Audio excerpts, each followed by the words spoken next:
Hi, I'm Kalen. And I'm Yaku. And I'm Mark.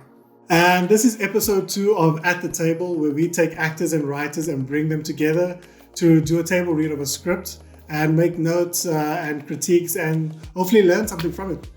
In today's episode, we will be going over Four-Way Stop, but a different scene from it. If you've seen episode 1, then you'll know that Cheresin and Lufuno's part is just one part out of 4 parts making up this short film called Four-Way Stop. So today we're going to be doing a different scene from the same short, which is Kate and Liesl. But if you don't know what I'm talking about, then you should definitely go check out episode 1. Click on the link, it's over there. And without any further ado, let's get into it.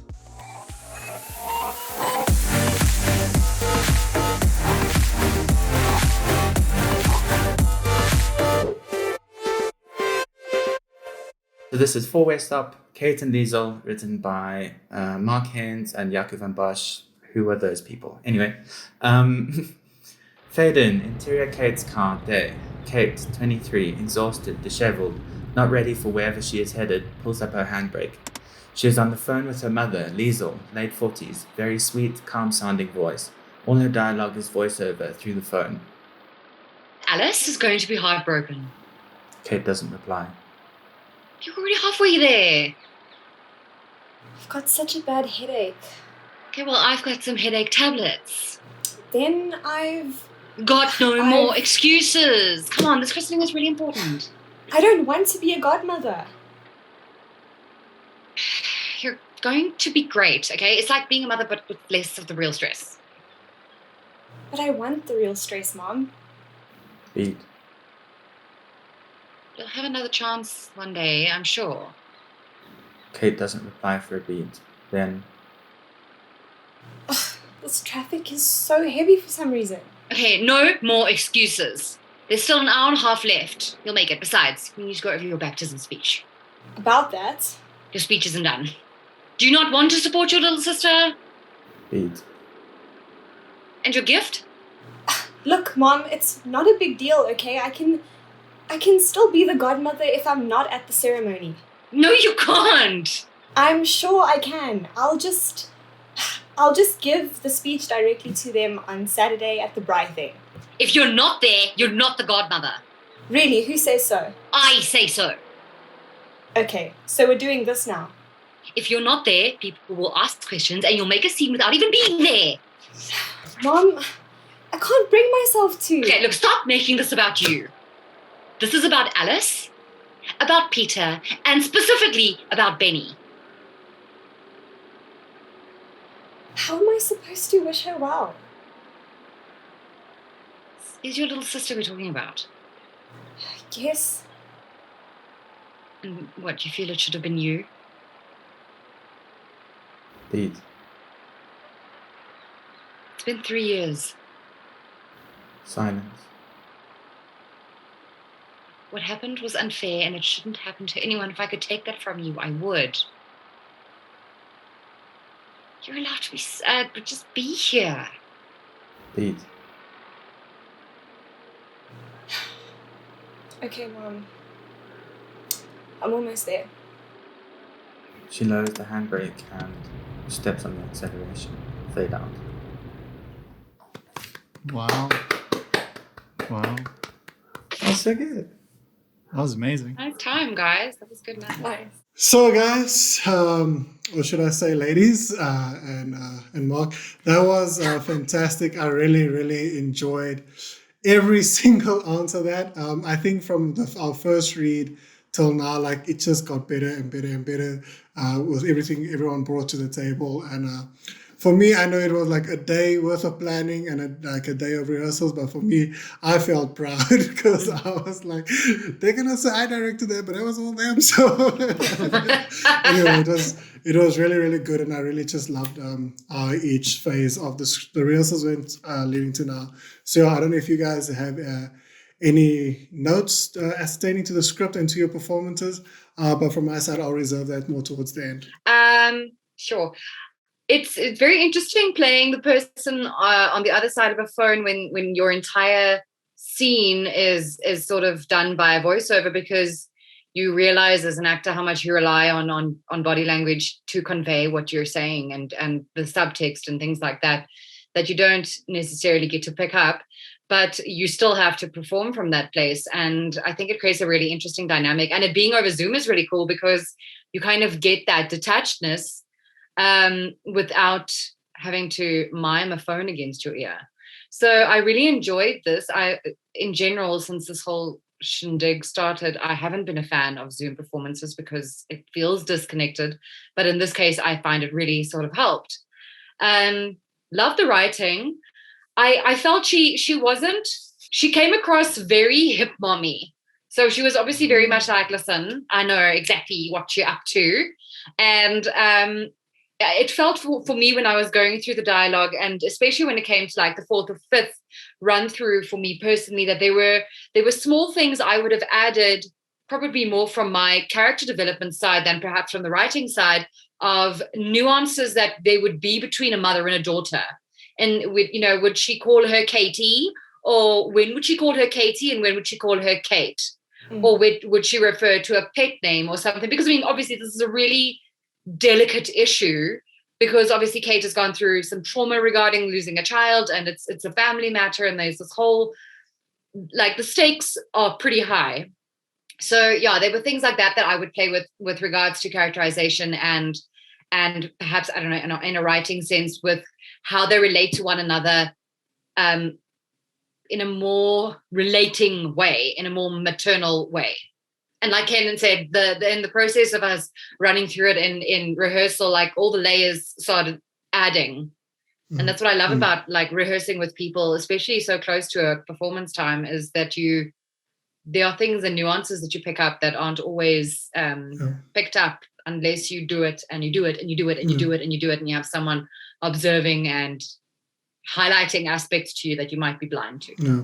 I think as well, just to add on to that point, to speak to that Katie kind of thing that you're talking about, the nickname kind of thing, I think in the rehearsals, like the writing, like all that emotions is there. And I think when we did the rehearsals, I heard you saying like Katie and all that thing, because it added, because I could feel that your character was kind of coming alive kind of thing. And when you got to that maternal part where you're just trying to say, listen to me, I definitely caught that. So I think, that is like the moments that you can only really get after rehearsal, and then put that in the script, because that's something I also learned from when I was looking at that, just to speak onto the writing. It's just then those moments when the mom will just take a step back to speak back to the relationship and stuff like that. So yeah, I agree with that as well. Mm-hmm.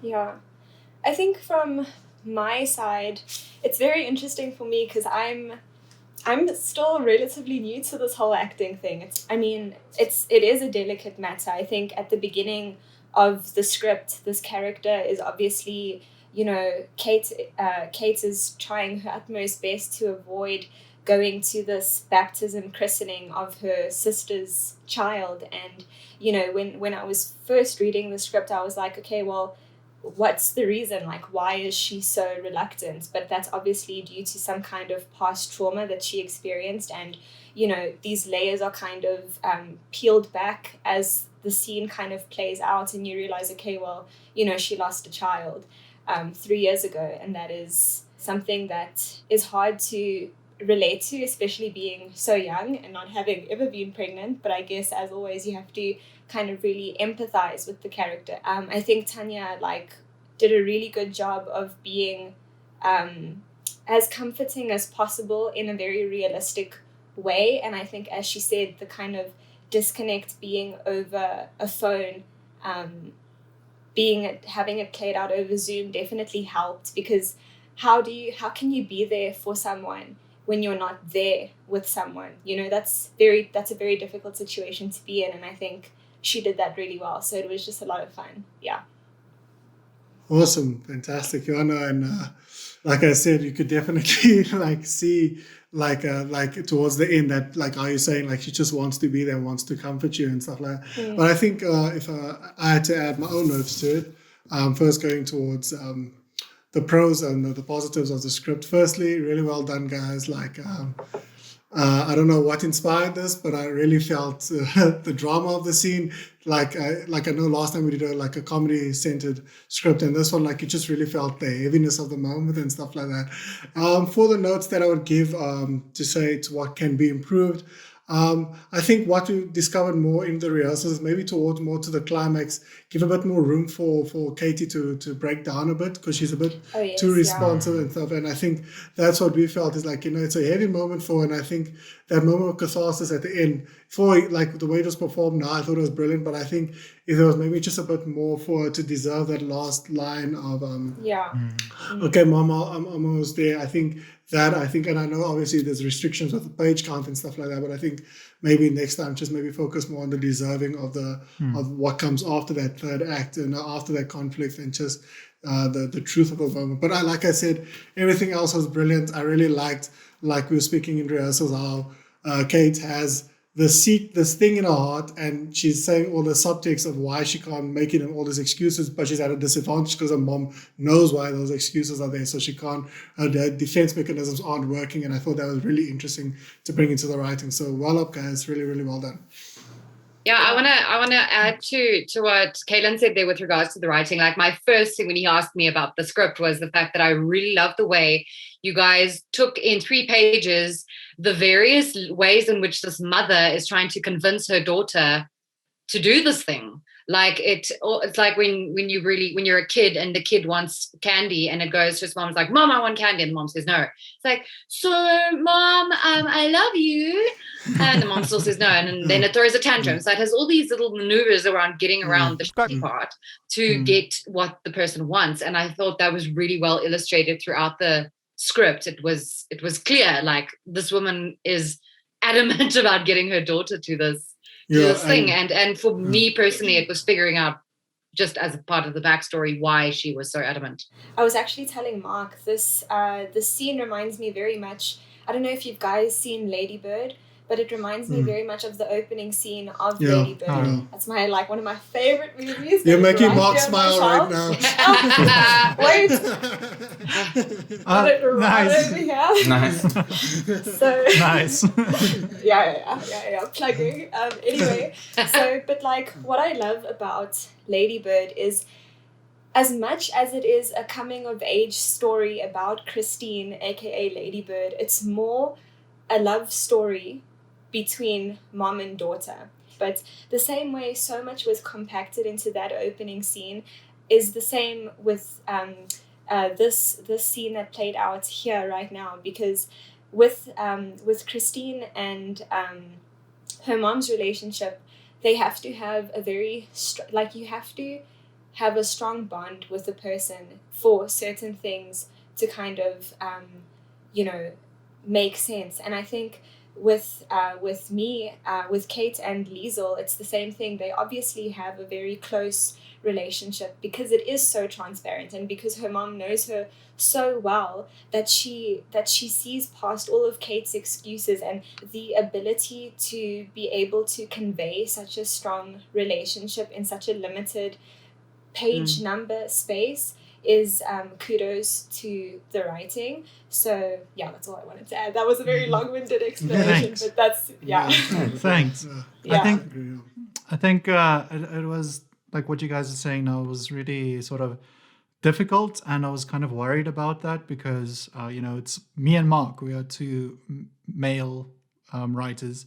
Yeah, I was going to say the same thing. It was like how we were very sort of like careful about how we set this up, because I think it's easy for male writers to do it wrong, if that makes sense. Just because we don't have that dynamic growing up. Yeah. So and we actually did write this, when was it, like 2019, which is close to when Lady Bird came out. So I think that was actually an inspiration. Cool. An inspiration. Nice. Well, you guys are obviously very well balanced in the femme department, because this is very, it's not far off. No, awesome. Mark is Greta and Yaku is Gerwig. That's that. But I think speaking on that point I think we obviously wanted to set it like 3 years after this event, not like in the midst of it. And I don't actually know what the sort of like impetus of the story was, but I think we discovered it about Kate and then went back to the beginning to sort of like rewrite it with that in mind as it sort of came to that. But I think I think we obviously knew that we hadn't been in this position before, so it was about finding like a point of alignment, and sort of that point of alignment for us was a sibling has something that you don't have and you like resent them for it. Yeah. And then, I mean, obviously in this context, it's like a whole other thing. And especially yesterday when we were doing another like sort of draft of it, was like, what's like our alignment with it? You know what I mean? Even though we haven't gone through the experience, like where you have to find that like authenticity by trying to find, as I said, like your alignment to it yourself. Yeah. And I was also, because we, like Mark said, we did the draft that we just read, we did that last night. And I think that sort of like time that we left it also gave us some time to, because 2019, between then and now, you know, there's been a whole pandemic, there's been a lot of things happening. So I think we've also matured a bit. Yeah. I think if we were to do actual film version of this, which I hope we get to do, with you guys as well, definitely. But then I think we would spend more time with you guys, like with the script, you know, before, and be like, okay, how can we change it? Like Tanya was saying, there's things that she would have added. Maja was saying. So I think that's something that I think is important, especially for something like this. But I think it's pretty cool just hearing it out loud. You know, it's Yeah. Well, anyway, guys, just thank you so much for being at this digital table with us. We all learned a lot. I learned a lot. I also, every time I do this, I just remember how amazing it is to not just be a director of the script and to direct the performances, but also to be an audience member and just enjoy it at the end of the day. And I think it was really well done. So at the end of it all, I would just like to say, that's a wrap. Yay! We'll see you guys soon. Yes, Hopefully. Thank you so much. Yes. Cheers, guys. Bye, guys. Thank you. Bye. Bye. And that's it for the second episode of At the Table. I hope you enjoyed it. Big thank you to Maja and Tanya for being a part and being such great performers. So this is something that we're opening up to everyone who watches. If you have a script, preferably 3 pages and dialogue heavy, then you can send it to info@bluepictures.com. Don't worry, I'm not going to steal your script, I promise. And if we like it, then we'll contact you and we'll set up a Zoom and we'll get some actors and we'll have a good time. Thanks so much for watching. And if you liked that video, then smash that like button. And while you're down there, might as well click subscribe. And if you have any questions, leave them down there in the comments. We try and respond to all of them. So, submit your scripts, and until next time, go out there, stay safe, and make your movie.